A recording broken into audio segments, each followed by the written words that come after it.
This is a psoas stretch, also known as a hip flexor stretch.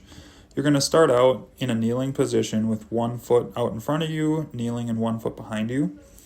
And you're going to making sure that your knee doesn't pass your toe, keeping your foot in line.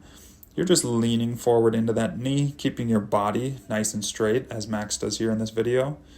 You don't want to be leaning forward. If you're leaning forward, you're not going to be feeling the stretch.